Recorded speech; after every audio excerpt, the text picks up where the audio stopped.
As you probably know, there is a long and venerable tradition in trying to understand earnings dynamics, and macro people take this information and they calibrate their models, and people like me are interested in that because it has implications for risk and insurance. So it kind of, well, it starts before that, you know, but with Lillard and Weiss and so on, but these were not models so much of shocks as of cross-sectional inequality, I would say. But, you know, one of the first modern papers was McCurdy in 1983, and then Abad and Card in 1989. And we followed up with Luigi in 2004. And basically, you know, one of the key ideas here is to try and look at the earnings process and trying to understand what's you know, the amount of risk people are facing. In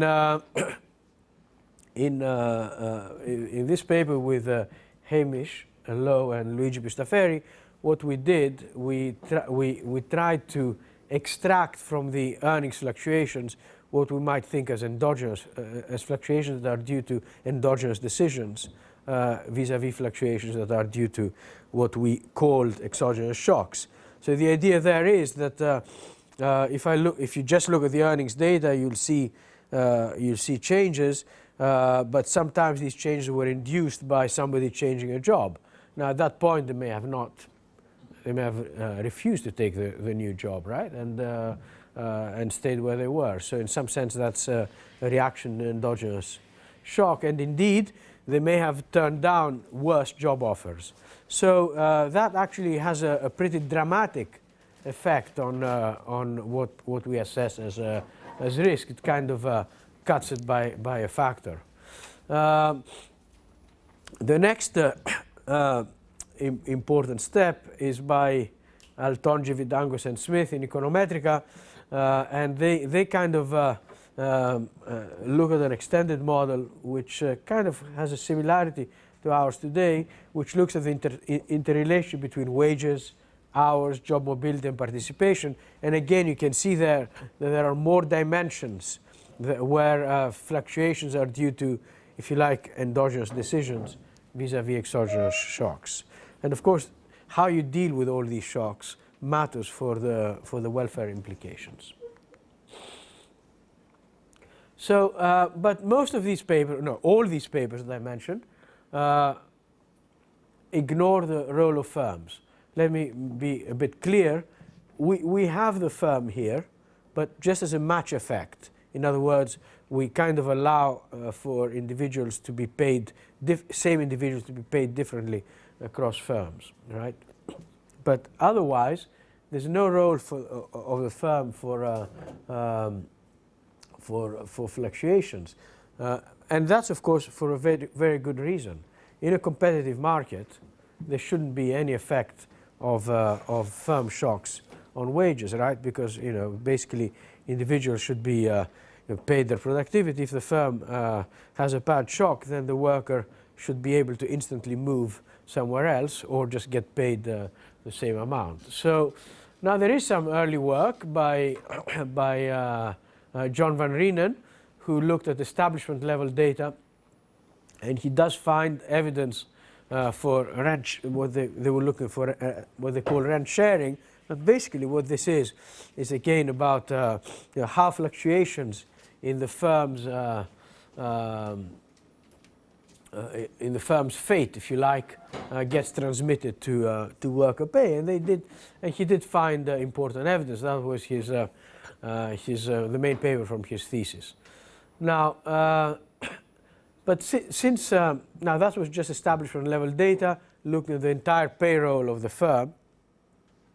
But the key innovation since then has been the increasing availability of matched employer-employee data. And of course, as we know, one of the main papers that started looking at the relation between firm and workers is about Kramars and Margolis. Although that paper is not about shocks, it's about, obviously, it was one of the first attempts to look at sorting in a reduced form context, and but didn't deal with shocks. Also, we have a paper looking at, again at sorting, not so much at shocks, but exploiting matched employer-employee data. Now, Ben Friedrich, who's one of our students and co-author of this paper, and Ackerman and others look at between firm inequality again. Now, but the first paper, there are kind of two papers that look at shocks and firms. Well, the first paper to do it with matched data was Guiso, Pistaferri, and Schivardi, and what they are really doing, they are literally asking the question. I'm not sure I would have put the question like that, but they say, does the firm insure the worker? And but really, it's about transmission of shocks to workers from the firm. In some sense, in a world with such frictions, there's a role for the worker and the firm sharing a part of the shock. In a world with no friction, the firm will not insure the worker, at least if there's no commitment whatsoever, and you won't have that. And then there's another paper in Sweden. So what are we going to do in this paper? So basically, we build on this literature in the sense that we incrementally expand it by explicitly allowing a variety of shocks to affect wages, and I will go in some detail in that, but at the same time recognize that workers can move jobs or they can go into unemployment. And that's of course very important, because if there is a big shock to the firm and the firm tries to transmit that to the workers might move, or they might just resign and go into unemployment, and that will create, of course, a very important censoring, which will mask the effect of the firm on the worker. Okay, so that's and Nicolas Roy has a similar kind of thing, but with different type of data. Now. So we distinguish the following sources of earnings fluctuations. First of all, we think of individual productivity risk, and you might think of that as oh, sorry, better switch this off. We might think of that as health shocks or shocks to motivation or whatever. And then there is employment risk, and this consists of layoffs and the rate of arrival of jobs. And then there's heterogeneity of wage offers due to observable characteristics like industry and size of firm, and unobserved match effects. And finally, there's pay setting within the firm, which might mean that firm productivity shocks are transmitted to wages. Okay, so we will get all these issues to compete against each other. We'll try and understand the relative importance of all these fluctuations, both in terms of wage setting and in kind of characterizing the distribution of earnings in the cross section. So going back to the kind of theoretical underpinnings, although that's about as much theory as there is in this paper. So in a competitive framework, only shocks to individual productivity should matter.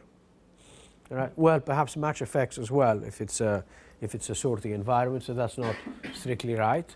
So if there's sorting, of course, there will be heterogeneity of pay across firms. With perfect mobility, workers would be paid the same in all jobs in the absence of match effects. And with such frictions, this is no longer the case. Wages do not fully reflect productivity.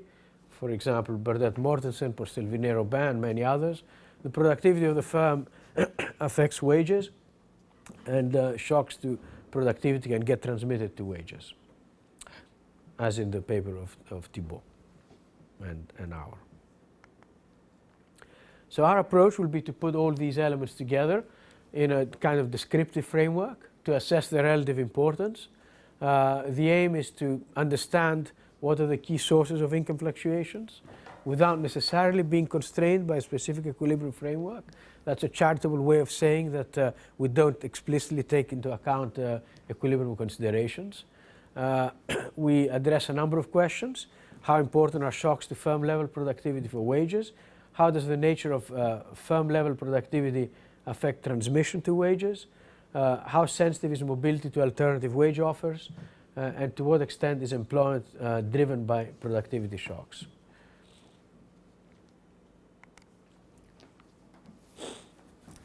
Okay, that's forget. So, this is what we do. We describe wages for a particular skill and gender group by an equation like this.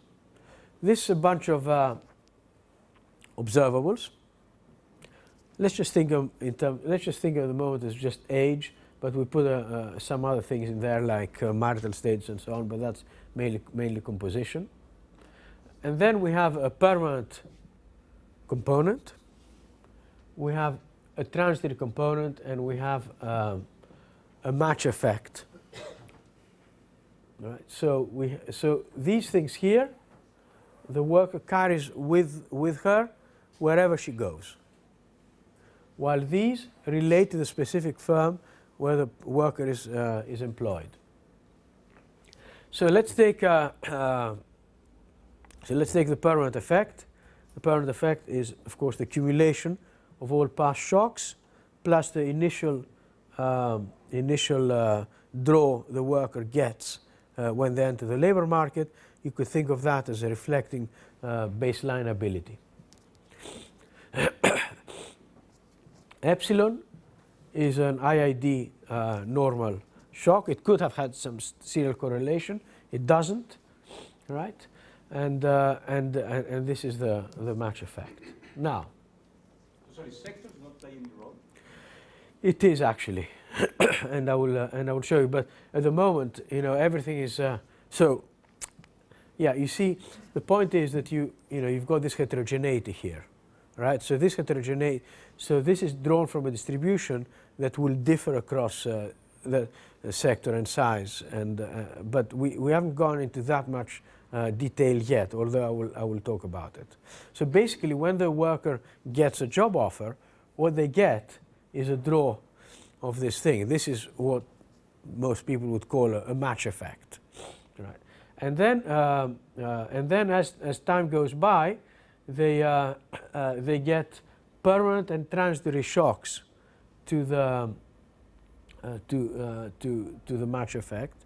Now that's kind of important, because if we're going to allow for a lot of persistence at the individual level, if we don't allow it at the firm level, then we're being unfair, right? Because something has to mop up the persistence, and if you want to get these different sources to compete, they better be able to compete on a fair basis, in some sense.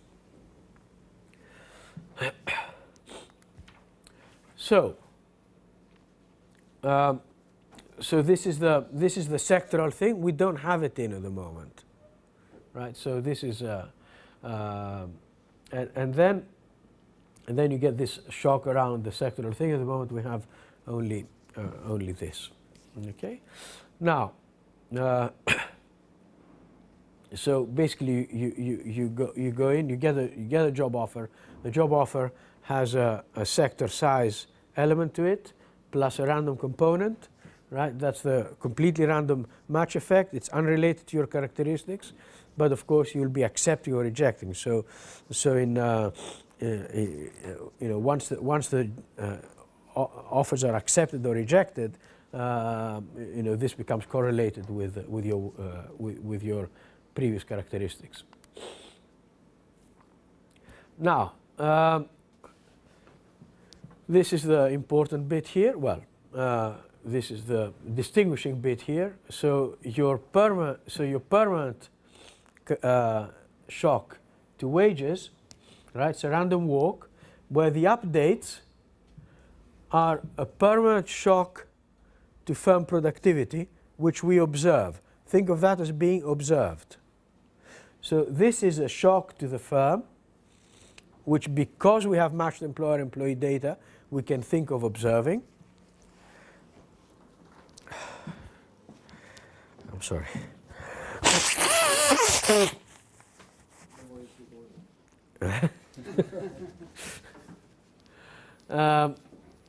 So, and you get another shock to your to your match-specific effect that's unrelated to the firm in which you're working.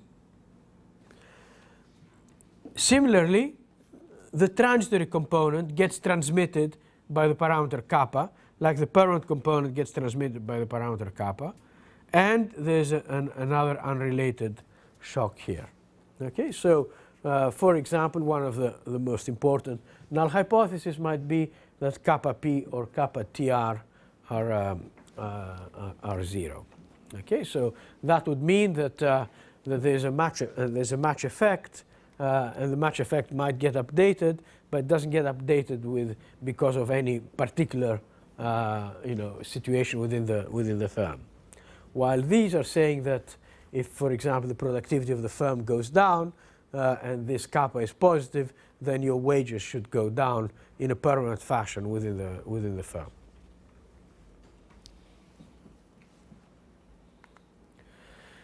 Now, yes. So you said that in principle you can observe that. Yes. You have measures on this, or yes. Just going to work off a big covariance? Basically, this is going to be, I'm going to show you, but this is going to be value add. It's going to be a transitory permanent decomposition of value added shocks, of growth to value added. But of course, one of the important questions here is what do we call a shock to the firm, right? So one could do TFP shocks.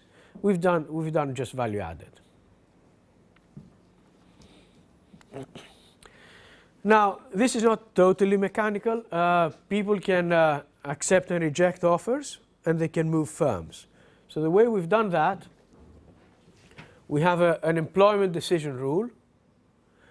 There is, if you like, a cost or utility of employment, and that's going to be an H polynomial.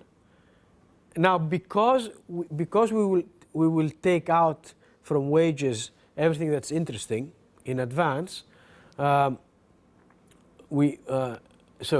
Z is, no, let me put it differently.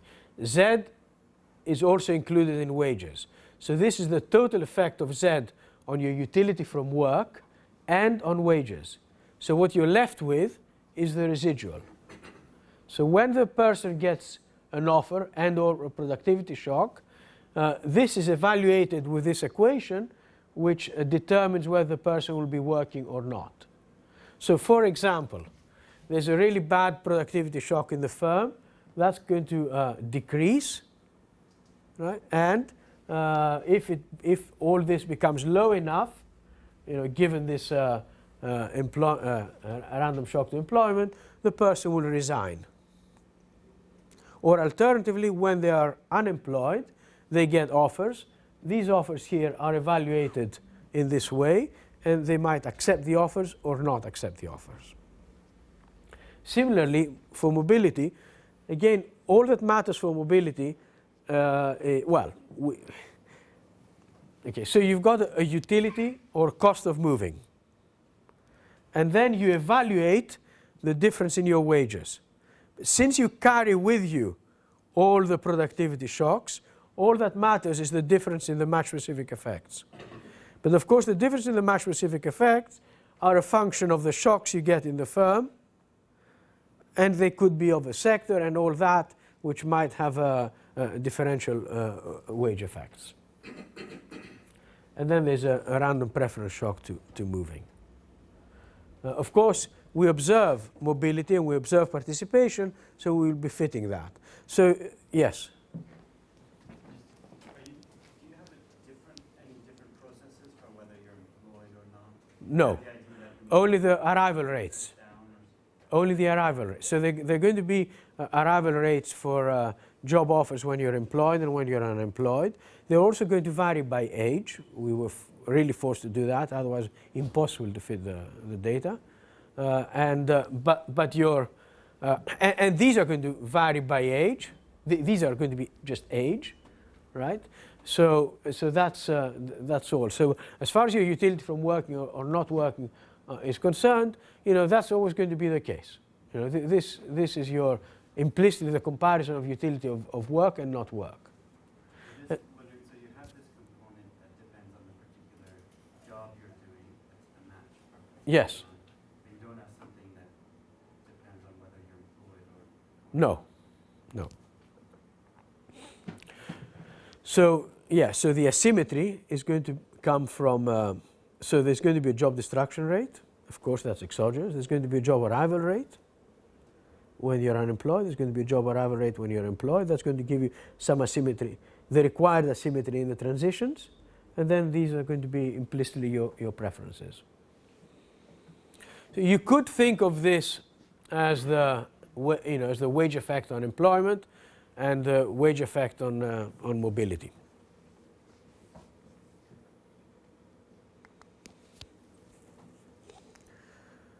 Okay, so so job offers arrive at a rate lambda u of age during unemployment and lambda e as a function of age during employment. And there's an existing, there's a fixed separation rate lambda s. By the way, this is education specific, but today I'm going to only show you results on one education group, the highest education group, and only men. So now we're trying to match what's happening in the actual data. So in the actual data, you've got people moving,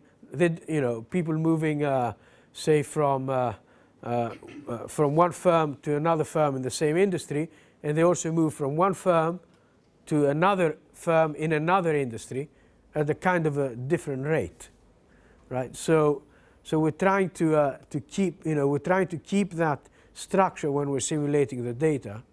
Now that's quite hard, as you probably can imagine. The reason we can kind of try to keep that structure is because there are wage differentials, as was already mentioned. So if you kind of let the model run and you ignore the fact that you want to keep the composition of industries more or less constant, then you're going to lose the wage distribution. Now we're not doing it extremely well at the moment because it's hard, but we have a probability of receiving offers from firms of different sector and size. So basically at the moment what we're doing is same sector, same size, or different sector, different size when you're when you're unemployed, right? Referring to your previous job, and when you're employed. Okay, so.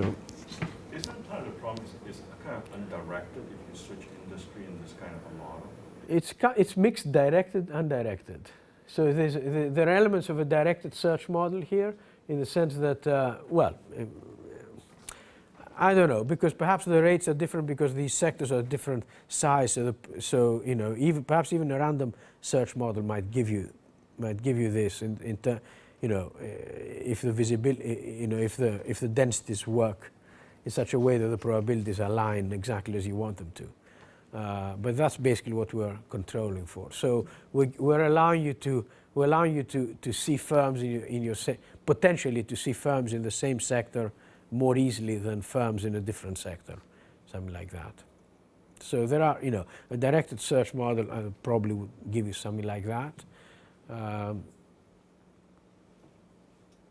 Implicit in this might be, there might be a network that allows you to get offers. No, what I'm saying is, when you leave your industry in this model, different people from different original sectors are going to somehow get the same wage offer distribution from an alternative sector. Yes, that's true. That's what I'm... Okay, so we don't have any firm-specific experience here.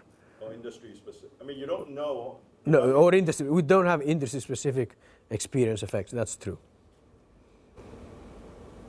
But it's more than that, right? It doesn't tell you what the complementary industries that you're more likely to go to. No, it doesn't. I mean, you could, right? You could be much more detailed, but then it becomes obviously a very, very complicated state space. But I'm just wondering whether you're part of the difficulties because they're so undirected when they switch industry.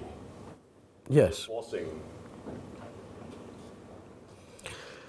Yes, I mean, that was a very awkward part of the model to fix. You kind of need to come up with a fix that will keep the composition of industry stable, but as as you're saying, you should be looking from, have a huge matrix of origin, destination, and then you might also want to worry about wage differentials when you cross the boundaries or not. So we have not. That would make it a bit too complicated. It's already very complex to estimate. All firm behavior is wage rule that you gave us. Yes. So It's not really model of firms. no, I never claimed it was. No, I thought a little give me. No. Bigger role for firms vis-à-vis the elite shocks, okay? No, the role for firms here is the fact that we can actually observe the shocks. That's the key thing. So we can start talking about match effects and so on by drawing information from the balance sheet of the firm, rather than backing it out from individual level data. Because you have value added. Yes, exactly. We have everything we want, so we can become much more complicated if we want to. So yes, if it was a proper model, then we would define explicitly the behavior of the firm and we'd solve for equilibrium. Yes. Now, of course, I've been involved in some work with the structural models of search. It turns out that if you want this kind of richness, it's basically almost impossible within a structural model. So the aim of this project, which started in parallel with the structural models, is to have to try and construct a descriptive framework to kind of understand what might be the important shocks here and what might not, but without, if you like, the rigors of having to define equilibrium in a very complex world. Just a clarification, all these firm level shocks are the same for workers, or depending on how your kind of your skill type, or even how mismatched you are, because at the moment they are the same. That's yeah, good point. You back out all the information from one firm, but if this is a big firm, different types of workers. Yes, the question is, we were not sure how to do it better than that, and any ideas would be very welcome, because I mean, as you know, formally speaking, if under search friction, even just looking at it's very difficult to back out the composition of human capital of a firm from wages and employment, simply because firms are not paying exactly the productivity. So unless you use a structural model to back it out, and you have an equilibrium pay policy, you can't do that. So you have to be very approximate there. I mean, in some sense, it's quite frustrating because when Jeremy, Jean-Marc, and Thibault and I were kind of talking about our search model with complementarities and so on, adding elements like productivity shocks to the firms and so on is nightmarish. We've kind of done it in the first paper, but it's a very difficult thing, particularly if you want to start thinking of firms with many workers.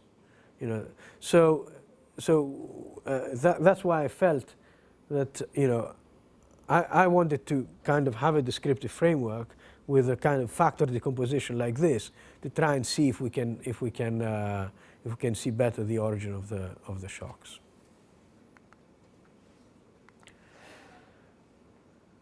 Particularly because I kind of I'm a strong believer of the importance of individual shocks. By the way, yes. I may have missed it, but I was just wondering whether the firm level shocks also have job destruction of the firm? No. Well, they do implicitly, because the firm level shock will give you a lower wage and you might quit. So yes is the answer rather than no. On top of that, there is an exogenous destruction rate, which is the residual exit from the firm. But that's uncorrelated to the shock, to the productivity. That is uncorrelated. Yes, the former is correlated because all workers in that firm are going to get this pay cut. The latter is uncorrelated.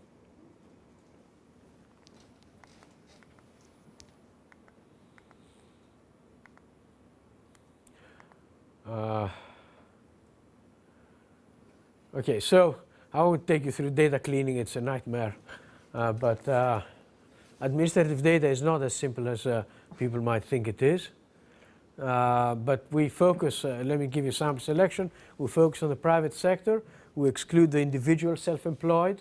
We exclude financial companies and firms with less than 5 employees.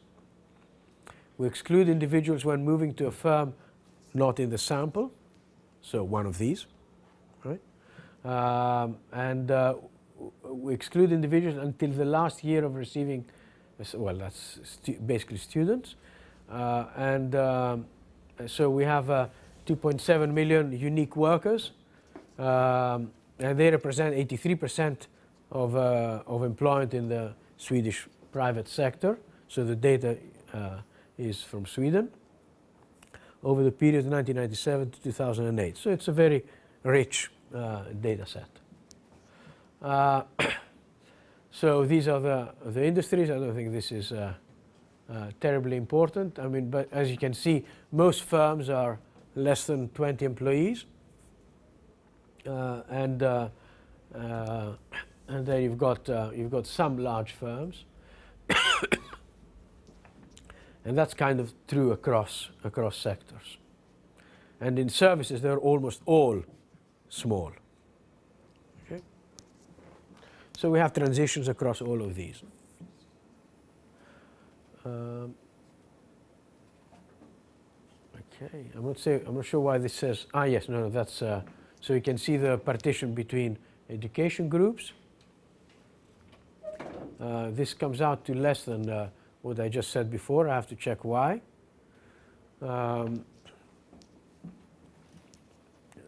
That's okay. So just a little bit of the earnings profile. These are descriptive statistics for, as I said, estimation is only for this group.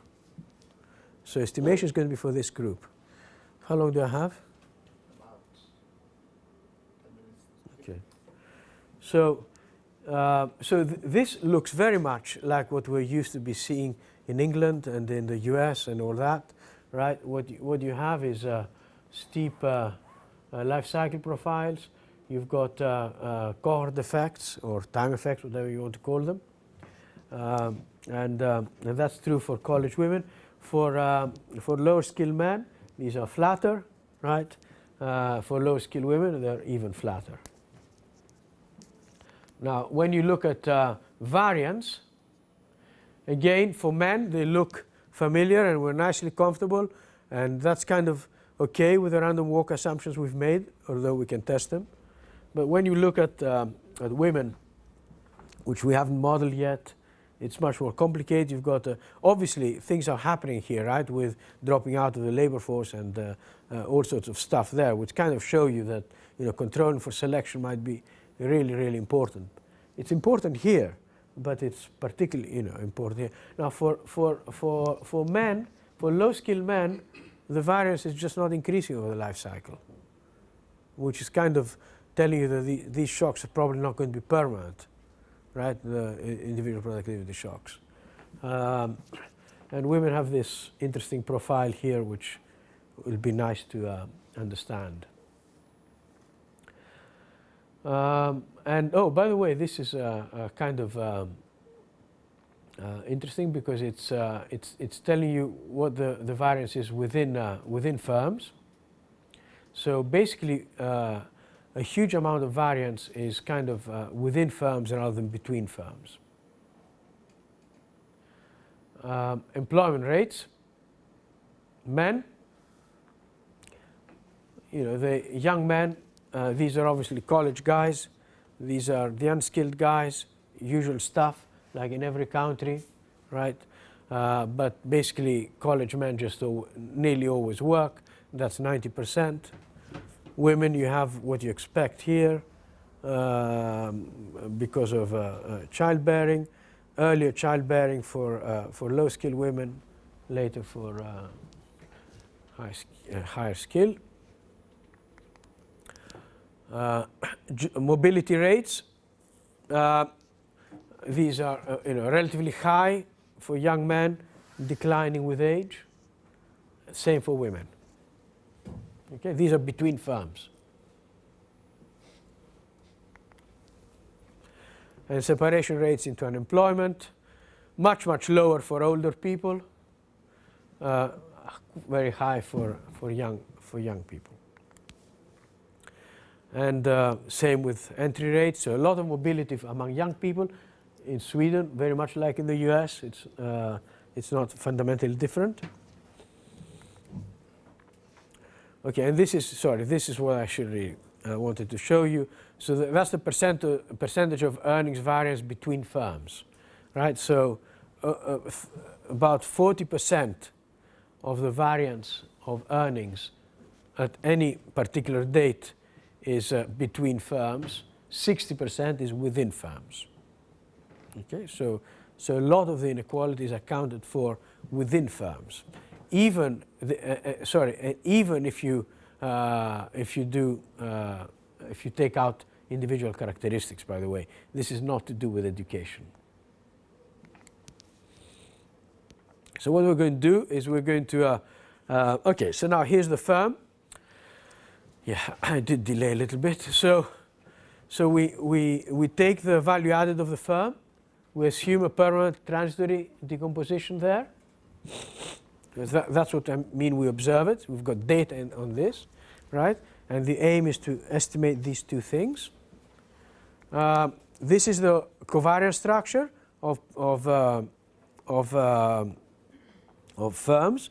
So you can see here, if you take this plus twice this, you don't get 0, which means you've got a permanent shock. Okay, so the shocks to the firms have a strong permanent component. Okay, the shocks to productivity. So in some sense, a test for random walk will be the null hypothesis that this plus twice this plus twice this, and if you like, plus twice this, if you don't believe this is 0, although it is, that should equal 0, and it's not equal to 0. I mean, it's okay. So you can see this for both revenue per worker and value added per worker. Now, so when you do this, you get a very high standard deviation of permanent shocks. Okay, you can see it across sectors.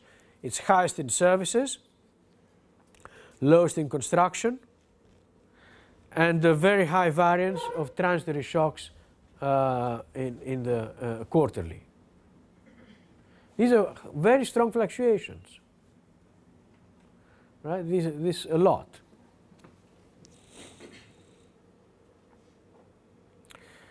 Okay, so the next step, you said we have a bit of flexibility, isn't that what you said? The next step is what we do is we clean the wages from cross-sectional stuff that we don't want to be dealing with. So we regress the wage on on having kids, on benefits and so on. That's to deal with certain administrative issues in the data, on industry, etc. And we do that by controlling for selection. And of course we take out time effects because our model does not allow for non-stationarity. So we take out time effects. And that gives us the residual wage with which we work in the rest of the model. Because in the model we cannot be simulating what's going on with kids and family life and so on. That's far too complicated. So we residualize that away and don't deal with it. Okay, so it might be nice to show you if this amazing technology works. I have to say I'm not very good at this, but oops. So, okay, so let me just do this because it's kind of interesting. So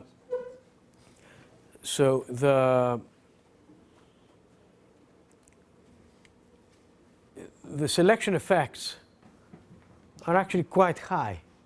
Corrected wages are very different than actual wages, even for these guys here, the skilled men, right? So it does matter, and well, it matters a lot for women as well. I mean, it really changes the shape of the profile. Okay. And okay, sorry.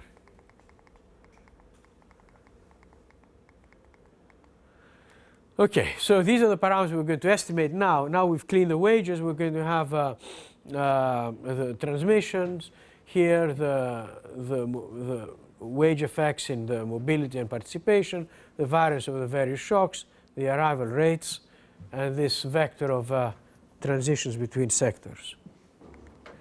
And I showed you this is a bit complex, so we're going to use indirect inference and method of simulated moments.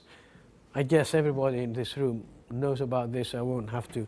Well, basically, we're going to use indirect inference plus method of moments. So in other words, we're going to fit a simpler auxiliary model regressions plus some specific moments, and we're going to do this all this with MCMC. So I'm not going.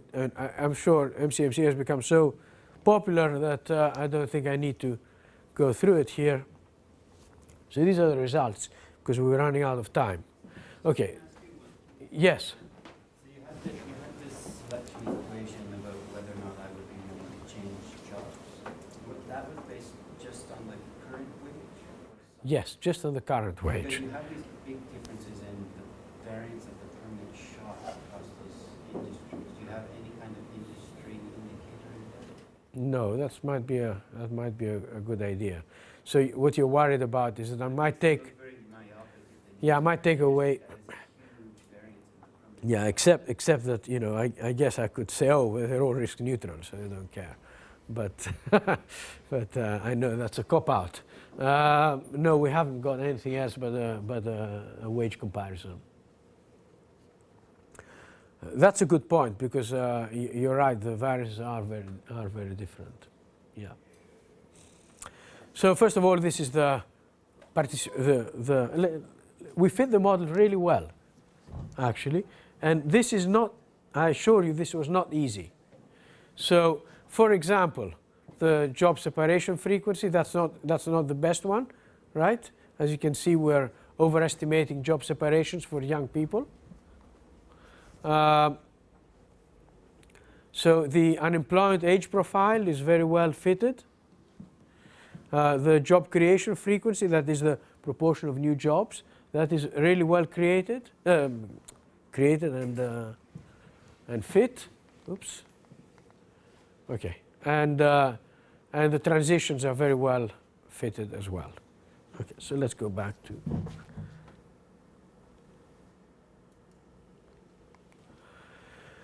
Okay, so this is the permanent shock to wages. Now that's about 7%. These are quarterly. Okay, so the model is in quarterly.